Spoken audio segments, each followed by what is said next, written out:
Nobody can stop this flow. Hallelujah. Hallelujah. Hallelujah. హల్లెలూయా. సత్క్రియని చేయాలి అనుకున్నప్పుడు మనం చేయవలసిన ముఖ్యమైన పని ఆయన మాట వినడం. చెప్పండి, ఆయన మాట వినాలి అని. ఎందుకు అంటే మంచిది ఏది కూడా మన ద్వారా ఏది జరగదు, కానీ అది దేవుని వలన మాత్రమే జరుగుతుంది. దేవుని మాట వినడం వలన మాత్రమే మంచి దానిలో మనం నడవగలుగుతాం. మన క్రియలు మార్పు పొందాలి అన్నప్పుడు అది దేవుని మాట వినడం వలన మాత్రమే మనం సత్క్రియలను లేదా మన క్రియల్ని మార్చుకుంటూ మన గుణములను మార్చుకుంటూ వెళ్ళగలం. ఎందుకంటే ఈ లోకం మనకి నేర్పిస్తున్నది మొత్తం ఆయన మాటకు ఆపోజిటే నేర్పిస్తుంది. మళ్ళీ విందాం. ఈ లోకం యొక్క నీతి దేవుని నీతిని నెరవేర్చట్లేదు. ఈ లోకం మొత్తం ఏం నేర్పిస్తుందంటే ఆయన నీతికి వ్యతిరేకంగాను విరుద్ధంగాను నేర్పిస్తుంది. ఏది చెయ్యమంటారో అది ఈ లోకం చెయ్యొద్దని, ఆయన ఏది చెయ్యొద్దంటారో దానిని ఈ లోకం చేయమని నేర్పిస్తుంది. చూడండి, అబద్ధం అనేది దేవుని దృష్టిలో నరకానికి పాత్రలుగా చేసే పాపం. కానీ ఈ లోకం ఏం చెప్తుంది? నువ్వు 1000 అబద్ధాలు ఆడైనా ఒక పెళ్ళి చేసేయి, పర్వాలేదు అని ఈ లోకం నేర్పిస్తుంది. అత్యవసర స్థితిలో అబద్ధం ఆడేయి అని ఈ లోకం నేర్పిస్తుంది. సో అది మనకి తప్పుగాను పాపంగాను అనిపించట్లేదు. ఒక వ్యక్తికి క్యాన్సర్ వస్తే ఎంత భయపడతారు, కానీ ఒక వ్యక్తి అబద్ధం ఆడితే అంతకంటే ఎక్కువ భయపడాలి. ఎందుకంటే క్యాన్సర్ మనల్ని నరకానికి తొయ్యదండి, మొదటి మరణానికి మాత్రమే కారణం. అబద్ధం అలా కాదే, అది రెండవ మరణానికి కారణం. దేని మీద ఎక్కువ మనం ఫోకస్ పెడుతున్నాం? మొదటి మరణం మీదనే ఫోకస్ పెడుతున్నాం. రెండవ మరణం మీద ఎక్కువ ఫోకస్ పెట్టాలి. దాని అర్థం రెండవ మరణం తప్పించుకోవడం కోసం ఏం చేయాలి, ఏ క్రియలు చేయాలి, ఎలా మాట్లాడాలి, ఎలా ప్రవర్తించాలి అంటూ జాగ్రత్తగా అడుగులు వేయాలి. ఏదేమైనప్పటికీ కూడా దేవుడు కూడా రెండవ మరణం ఎలా తప్పించుకోవాలి అనే నేర్పిస్తున్న నీతిని ఆయన బయలుపరుస్తూ ఉన్నారు. ఇది ఎన్ని వింటున్నప్పుడు ఈ లోకంలో మరి ఇంకెలా బ్రతకాలి అనిపించవచ్చు. నువ్వు ఈ లోకంలో ఉండడానికి ప్రిపేర్ అవ్వట్లేదు. హలో, నువ్వు పరలోకానికి ప్రిపేర్ అవుతున్నావు. నీ పౌరసత్వం ఇక్కడ కాదు, నీ వారసత్వం ఇక్కడ కాదు. అప్పుడు ఇక్కడ వాటి గురించి ఆలోచిస్తూ ఎందుకు నీ సమయాన్ని వృధా చేసుకుంటా? దేవాది దేవుడు ఉపమానం అని చెప్పలేం, జరిగేదే ఒక్క విషయాన్ని చూపిస్తూ కొన్ని మాటలను ఒకడు రాయించారు. వాటిని ఒకసారి పరిశీలన చేద్దాం రండి. జకర్యా గ్రంథం 3వ అధ్యాయం. జకర్యా గ్రంథం 3వ అధ్యాయం చదువుదాం. మొదటి నుంచి 4 వచనాలు.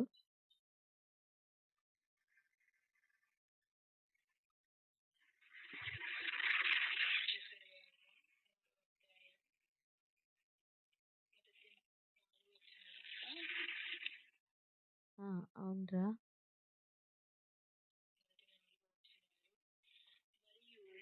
యెహోవా దూత ఎదుట ప్రధాన యాజకుడైన యెహోషువ నిలవబడుటయు, సాతాను ఫిర్యాది అయి అతని కుడిపార్శ్వమున నిలబడుటయు అతడు నాకు కనపరచెను. సాతాను, యెహోవా నిన్ను గద్దించును, యెరూషలేమును కోరుకొని యెహోవా నిన్ను గద్దించును, ఇతడు అగ్నిలో నుండి తీసిన కొరవి వలెను ఉన్నాడు గదా అని యెహోవా దూత సాతానుతో అనెను. యెహోషువ మలిన వస్త్రములు ధరించిన వాడై దూత సముఖములో నిలబడి ఉండగా, దూత దగ్గర నిలిచి ఉన్న వారిని పిలిచి ఇతని మైల బట్టలు తీసివేయుడని ఆజ్ఞాపించి, నేను నీ దోషమును పరిహరించి ప్రశస్తమైన వస్త్రములతో నిన్ను అలంకరించుచున్నాను అని సెలవిచ్చెను. హల్లెలూయా. గమనించండి, ఒక ప్రధాన యాజకుడిని ఇక్కడ మనకి చూపిస్తున్నారు. యెహోవా దూత ఎదుట ప్రధాన యాజకుడైన యెహోషువ నిలబడి ఉన్నాడట. సాతాను యాజ్ యూజువల్ వాని పని చేస్తున్నాడు. ఏంటి వాని పని? ఫిర్యాదులు చెప్పడం, నేరములు మోపడం. ఇదే కదా వాని పని. అందుకే కదా వాని పేరు కూడా అపవాది. అపవాదములు వేస్తూ వాదిస్తూ ఉన్నవాడే కదా అపవాది. వాడు వాడి పనిలో ఉన్నాడు. కుడి పార్శ్వంనే నిలబడి ఇక అన్నీ చెప్తూ ఉన్నాడు. అలాంటి సమయం యెహోవా దూత చెప్తున్న మాట, సాతాను, యెహోవా నిన్ను గద్దించును అని చెప్తూ, ఇతడు అగ్నిలో నుండి తీసిన కొరివలే ఉన్నాడు. అంటే మండుతున్నాడు, మండుతూ ఉన్న ఒక కట్టె వలె ఉన్నాడు కదా అని చెప్తున్నప్పుడు ఇక్కడ ఒక విషయం గమనించండి. ప్రస్తుతం మండుతూ ఉన్న అనుభవాన్ని అక్కడ యెహోవా దూత చూపిస్తుంటే, తాను చేసిన పాపములను, అతిక్రమములను, దోషములను ఎత్తి చూపిస్తున్నాడు సాతాను. నీ పాస్ట్ గురించి నీకు జ్ఞాపకం చేస్తూ, నిన్ను గిల్ట్లోనికి తోస్తూ, నువ్వు ముందుకు కదలకుండా ఆపుతున్న ఒక తంత్రం ఉందా? అది అపవాది యొద్ద నుండి వస్తున్న ఒక తంత్రమే.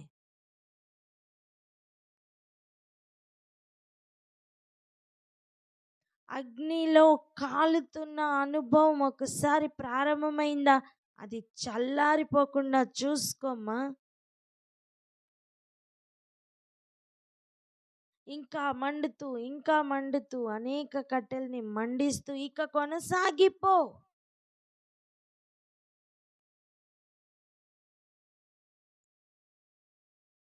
మరి పాస్ట్లో జరిగిన వాటిని ఏం చేయాలి? ఏం చేయాలి? తప్పు ఆయన ఎదురుగుండా ఒప్పుకొని విడిచిపెట్టాలి. మరలా వాటికి తిరగద్దు. తిరిగిన వాటిని దేవుడు కుక్కలతోనూ పందులతోనూ పోలుస్తున్నారు కదా, ఆ స్థితికి మరలా వెళ్ళొద్దు. ఒక చిన్న మాట, చిన్న కుమారుడు పందుల పొట్టు తింటున్నప్పుడే కదా తండ్రి ఇల్లు జ్ఞాపకం వచ్చింది. తండ్రి ఇంటికి వచ్చిన తర్వాత మరలా పందుల పొట్టుకి వెళ్ళి ఉంటాడా? లేదే. అటువంటి అనుభవంలో కొనసాగితే చాలు. అసలు తండ్రి మరలా చేర్చుకుంటున్నప్పుడే చేస్తున్న కార్యం తన బట్టలు మారుస్తున్నారు. తండ్రి ఆ కుమారుని చేర్చుకుంటున్నప్పుడే ఏం చేస్తున్నారు? తన బట్టలు మార్చట్లేదా? చదవండి, లూకా సువార్త 15వ అధ్యాయం. లూకా సువార్త 15వ అధ్యాయం. వాడు 16వ వచనం చూడండి. వాడు పందులు తిను పొట్టుతో తన కడుపు నింపుకొన ఆశపడెను, కానీ ఎవడునూ వానికి ఏమీ ఇయ్యలేదు. అయితే బుద్ధి వచ్చినప్పుడు వాడు ఏం చేస్తున్నాడు? నా తండ్రి యొద్ద ఎంతోమంది కూలివాండ్రకు అన్నం సమృద్ధిగా ఉన్నది, నేనైతే ఇక్కడ ఆకలికి చచ్చిపోచున్నాను అని తన తండ్రి యొద్దకు లేచి వెళ్తున్నట్టుగా చూస్తున్నాం. అంతేకాదు, అక్కడ ఒక మాట కూడా తను చెప్తున్నాడు 18వ వచనంలో, నేను లేచి నా తండ్రి యొద్దకు వెళ్ళి, తండ్రి, నేను పరలోకమునకును విరోధముగాను నీ ఎదుటను పాపము చేసి తిని అని చెప్తాను అని. అలా చెప్తున్న సమయం తను ఏం చేస్తున్నట్టు? తను ఒప్పుకుంటున్నట్టు, తను విడిచిపెడుతున్నట్టు, తను పశ్చాత్తాప పడుతున్నట్టుగా మనకు కనిపిస్తుంది. ఇక మీదట నీ కుమారుణ్ణని అనిపించుకుంటకు యోగ్యునను కాను, నన్ను నీ కూలివాన్లో ఒక్కనిగా పెట్టుకొనుమని అతనితో చెప్పుదును అనుకొని వెళ్తున్నప్పుడు దూరంగా ఉన్నప్పుడే చూసి తండ్రి తనను వచ్చి కనికరపడి ఇక పరిగెత్తుకొని వానికి మెడ మీద పడి ముద్దు పెట్టుకున్నట్టుగా చూస్తున్నాం. 21 నేను పరలోకమునకు విరోధముగాను నీ ఎదుటను పాపం చేసి తిని. ఒక మాట జ్ఞాపకం చేసుకోండి, ముందు పరలోకానికి నేను విరోధముగాను నీ ఎదుట నేను పాపం చేశాను అన్న విషయం తన హృదయంలో మొదటిగా తనతో తాను చెప్పుకున్నాడు. ఆ తర్వాతనే తండ్రితో చెప్తున్నాడు. సో మొదటి కన్విక్షన్ ఎక్కడ జరగాలి? హృదయంలో జరగాలి. హృదయం లోపల మార్పు వచ్చినప్పుడు ఇంకా ఎవరు దాన్ని ఆపలేరు. Amen, amen. అలా జరిగిన తర్వాత 22వ వచనం ముఖ్యంగా మార్క్ చేయండి. అయితే తండ్రి చేస్తున్న పని చూడండి. తన దాసులను చూచి ప్రశస్త వస్త్రము త్వరగా తెచ్చి వీనికి కట్టి వీని చేతికి ఉంగరం పెట్టి పాదములకు చెప్పులు తొడిగించుడి, క్రొవ్విన పశువును తెచ్చి వధించుడి, మనం తిని సంతోషపడదామని చెప్పారు. అంతేకాదు, ఈయన కుమారుడు చనిపోయి మరలా బ్రతికెను అని చెప్తున్నారు. సో ఫస్ట్ చేస్తున్న పని ఏంటి? వస్త్రములు తొడిగిస్తున్నారు. పలుకుదాం ఆ మాట, వస్త్రములు తొడిగిస్తున్నారని. వస్త్రములను తొడిగిస్తున్నారు. ఎటువంటి వస్త్రం? ప్రశస్త వస్త్రం. పలుకుదామా? హల్లెలూయా. ఇప్పుడు జకర్యా గ్రంథంకి వచ్చేద్దాం రండి. 3వ అధ్యాయం 4వ వచనం చూడండి. దూత దగ్గర నిలిచి ఉన్న వారిని పిలిచి ఇతని మైలు బట్టలు తీసివేయుడని ఆజ్ఞాపించి, నేను నీ దోషమును పరిహరించి ప్రశస్తమైన వస్త్రములతో నిన్ను అలంకరించుచున్నానని సెలవిచ్చాను. హల్లెలూయా.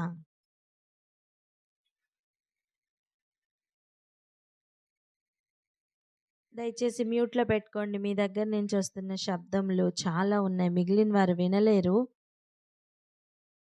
Thank you. ఇక వినండి జాగ్రత్తగా, పరిశీలించండి. అక్కడ కూడా చిన్న కుమారుడు చనిపోయి తిరిగి బ్రతుకుతున్న అనుభవమే అది కదా. తిరిగి రావడం, తండ్రి వద్దకు తిరిగి రావడం. హల్లెలూయా. ఒక పశ్చాత్తాపంతో తిరిగి వస్తున్నప్పుడు జరుగుతున్న కార్యం, ప్రశస్త వస్త్రములు దయచేస్తున్నారు. వస్త్రముల్లో పూర్తి మార్పండి. అది తండ్రి వద్ద నుండి ఇస్తున్న వస్త్రం. ఒకప్పుడు దాని విలువ తెలీదు, కానీ ఇప్పుడు తెలుస్తుంది. హల్లెలూయా.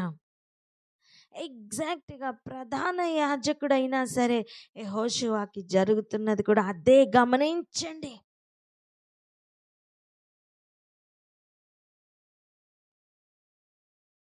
ఇంకా చిన్న కుమారునికి కుడిపార్శ్వంనే ఉన్న అపవాది కనపడలా. లోపల, హృదయం లోపల ఒక మార్పు చిన్న కుమారుడికే కలిగిందండి. కానీ ప్రధాన యాజకుడికి పక్కన ఉండి ఫిర్యాదులు చేస్తున్న అపవాదిని కూడా అక్కడ చూపిస్తున్నారు. ఒకే కార్యం. గమనిస్తున్నారా? మండుతూ ఉన్నా సరే ఇంకా దోషములు మోపుతూ ఉన్నాడు. అంటే అక్కడ ఏం జరగలేదు? దోషములు పరిహరింపబడలేదు. ఒప్పుకొని విడిచిపెట్టడం అనే కార్యం జరగలేదండి.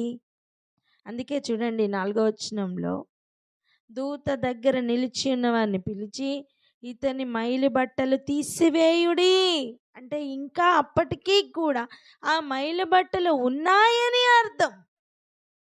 మండుతూ ఉన్నా సరే మైలు బట్టలు ఉన్నాయని అర్థం. ఈరోజు ఒక సమయం తీసుకొని ఆ మైలు బట్టలు తీసివేయమని ప్రభు పలుకుతున్నారు. ఆమేన్. పలకండి, ఆ మైలు బట్టలు తీసివేయమని చెప్పండి.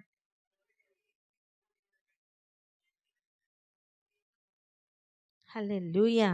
ఆజ్ఞాపించి ఆయన చెప్తున్న మాట చూడండి, నేను నీ దోషమును పరిహరించి.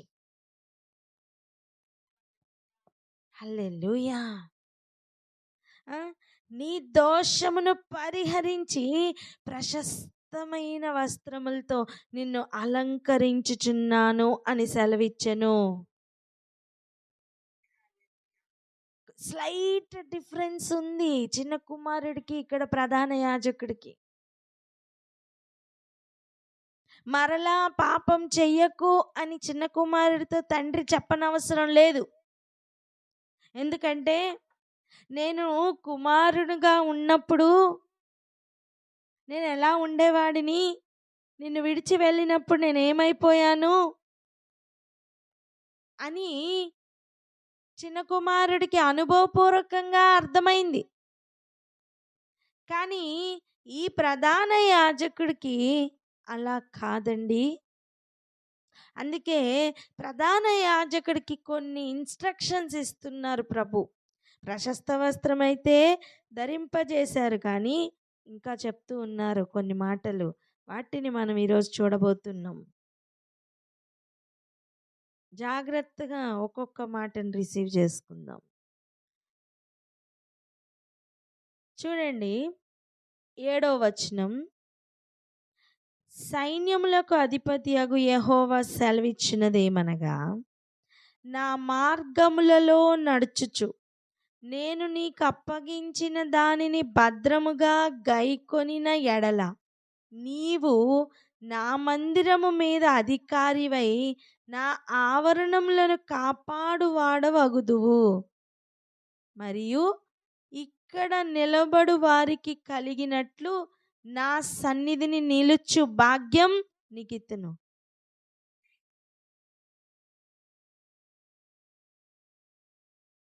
ఇంకా ప్రధాన యాజకుడు అయిన యెహోషువ నీ ఎదుట కూర్చుండు, నీ సహకారులు సూచనలుగా ఉన్నారు. నీవును వారును నా మాట ఆలకింపవలెను. ఏదనగా చిగురు అను నా సేవకుని నేను రప్పింపబోచున్నాను అని చెప్తూ, ఇంకా చూడండి ఆ చిగురు గురించి ఇంకొన్ని మాటలు కూడా, అది కూడా మనం వినాలి. యెహోషువ ఎదుట నేను ఉంచిన రాతిని తేరు చూడుడి. ఆ రాతికి 7 నేత్రములున్నవి. దాని చెక్కడపు పని చేయువాడను నేను. ఇదే సైన్యములకు అధిపతియగు యెహోవా వాక్కు. మరియు ఒక దినములోగానే నేను ఈ దేశము యొక్క దోషమును పరిహరింతును. ఆమేన్. ఒక మాట చెప్పనా, ఇక్కడ ఉన్న వారందరూ నీకు సూచనలుగా ఉంటారు. నువ్వు ఇక్కడ ఉన్న వారందరూ కలిసి ఈ దేశంకు సూచనలుగా ఉంటారు. నీ దోషం పరిహరించి నిన్ను ఇక్కడ నిలబెట్టా. అంతకు ముందే ఇక్కడ ఉన్న వారి యొక్క దోషములను పరిహరించాను గనక వారు నిలబడి ఉన్నారు. మీ అందరి దోషం ఎలా అయితే నేను పరిహరించానో ఈ దేశము యొక్క దోషమును కూడా ఒక్క దినములోగానే అలాగనే నేను పరిహరించబోతున్నాను. ఎవరి ద్వారా? చిగురు అను నేను రప్పింపబోచున్న వాని ద్వారా. అర్థం ఏంటి తెలుసా? కుడి పార్శ్వంన నిలబడి నేరములు మోపడానికి మనకి ఒక్క పాయింట్ కూడా దొరకకూడదని. హల్లెలూయా.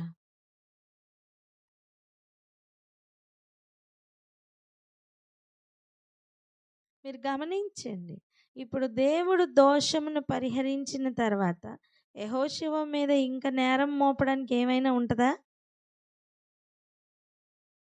ఉండదు. చెప్దాం గట్టిగా, ఉండదు అని. ఉండదు. యెహోషువతో ఈ మాట ప్రభు చెప్తున్నారు చూసారా? ఇక్కడ నిలిచి ఉన్న వారి, ఇక్కడ నిలబడు వారికి కలుగునట్లు నీకు నా సన్నిధిని నిలబడే అవకాశం ఇస్తాను అని, ఆ భాగ్యము నీకు ఇత్తును అని చెప్తున్నారే. ఆల్రెడీ అక్కడ నించున్న వారి మీద కూడా ఇక అపవాది నించుని ఏమైనా దోషం మోపడానికి అవకాశం ఉన్నదా? లేదని చెప్పండి అమ్మ బిగ్గరగా. లేదు.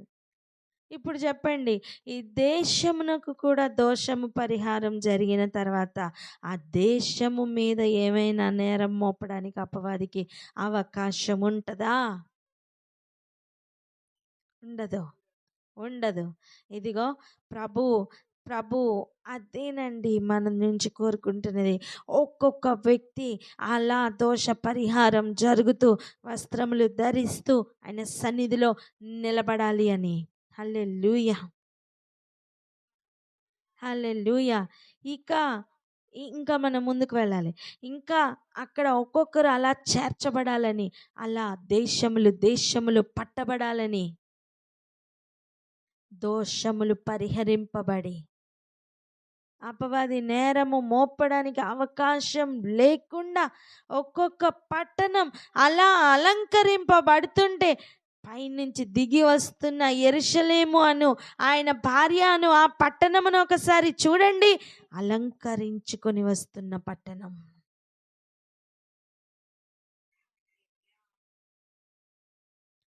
హల్లెలూయా.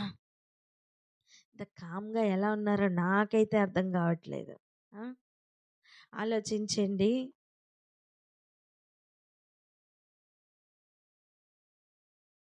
అసలు ఆ పట్టణం గురించి చెప్తున్న మాట చూసారా మీరు? ప్రకటన గ్రంథం 21వ అధ్యాయంకి త్వరగా వెళ్దాం రండి. 9, 10 వచనాలు చూడండి.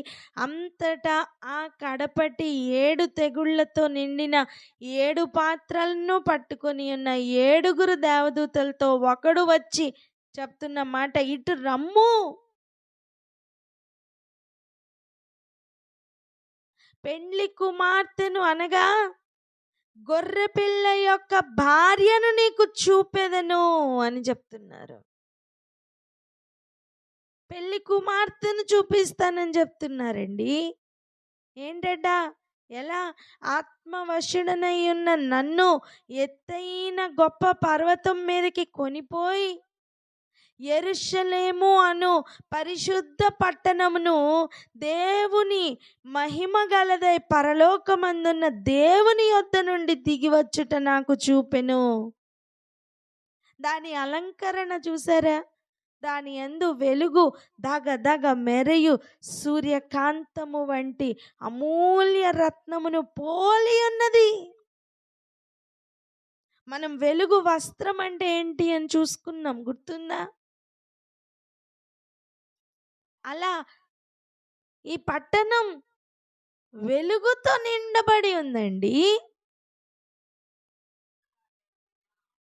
దేవుడు ఒక్కొక్క పట్టణంను అలా దోషమును పరిహరించి ఆయన భార్యలో ఒక్కొక్క భాగంగా, ఒక్కొక్క అవయవంగా, బాడీ ఆఫ్ క్రైస్ట్ అంటే ఏంటండి? ఒక్కొక్క అవయవం. అంతేగాని నేనే గొప్ప, నేను మాత్రమే, మిగిలిన వాళ్ళందరూ తప్పు, అయ్యా నువ్వు ఫస్ట్ సరి చూసుకో. ప్రధాన యాజకుడైనా యెహోషువ పక్కన వెళ్ళు, చూసుకో జాగ్రత్తగా. నేను మాత్రమే కరెక్ట్ అంటే అస్సలు మనం ఇంకా పశ్చాత్తాపం పడే పాకానికి రాలేదని అర్థం. చిన్న కుమారుడు ఆ మాట మాట్లాడలేడండి. చిన్న కుమారుడి యొక్క ఆలోచన ఒక్కటే, ఏంటి? ఆ పందుల పొట్టు దగ్గర నుండి నేను తెలుసుకున్న నీతి ఒక్కటే, నేను కుమారుడు అనిపించుకోవడానికి కూడా నాకు అర్హత లేదు. అయ్యా నీ కూలివాణిలో ఒక్కడిగా అనిపించుకుంటే చాలు. నేను పలానా, నేను అది, నేను ఇది అనడండి. ఈరోజు ఈ వాక్యం వింటున్నా నువ్వు, నేను చిన్న కుమారుని వలె ఆయన సన్నిధికి చేరి కూలివానిలో ఒకనిగా ఉంటే కూడా చాలు. హల్లెలూయా. ఎంతమందికి అర్థమవుతుంది? ఆయన దోషమును పరిహరించి ఇస్తాను అని చెప్పిన ప్రశస్త వస్త్రం ఎంత ముఖ్యమైనదో అర్థమైందా? ఈరోజు దేవుడు ఇస్తాను అని చెప్తూ ఇస్తున్న ఆ గొప్ప ఆధిక్యతను బట్టి ఆయన కృతజ్ఞతలు చెల్లించుకుంటూ ప్రార్థించుకుందామా? అటు అనుభవాల గుండా మనం వెళ్దామా? ఈ మాటలు వింటున్న మనం ఎట్టి అనుభవంలోనైనా ఉండొచ్చు. 2 డిఫరెంట్ ఎక్స్ట్రీమిటీస్ అండి. ఒకటి చిన్న కుమారుని ఎక్స్ట్రీమిటీ, ఇంకొకటి ప్రధాన యాజకుని ఎక్స్ట్రీమిటీ. అంటే ఒక దీన స్థితి నుండి ఒక గొప్ప స్థితి వరకు ఆలోచన చేయండి. ఈ మధ్యలో ఏ పాయింట్లో ఉన్నా పర్వాలేదు, మొట్టమొదటిగా దోషముల యొక్క పరిహారం జరగాలి. మరలా వాటి వద్దకు వెళ్ళే అనుభవం ఉండకూడదు. ప్రశస్త వస్త్రం తొడిగింపబడడం అని ఒక కార్యం జరగాలి. వాటితో పాటు ఉంగరము, తలపాగా ఇవన్నీ వచ్చేస్తాయి. అలంకరించుకున్న అనుభవంలో నిలబడాలి. అందుకే మనం విన్నాం కదా, జడలతో కానీ, బంగారంతో కానీ, వెలగల వస్త్రాలతో కానీ కాక వేటితో అలంకరించుకోమని చెప్తున్నారు? సత్క్రియలతో అలంకరించుకోమని. ఈరోజు వస్త్రం గురించి మాత్రమే మనం చూస్తున్నాం. ఇంకా క్రియల గురించి ప్రభు ఇస్తున్న జాగ్రత్తలు రేపు చూద్దాం. ఇక్కడ ఆగి ప్రార్థన చేసుకుందామా? మనం ఏ స్థితిలో ఉన్నామో ఈరోజు గమనించుకుందాం.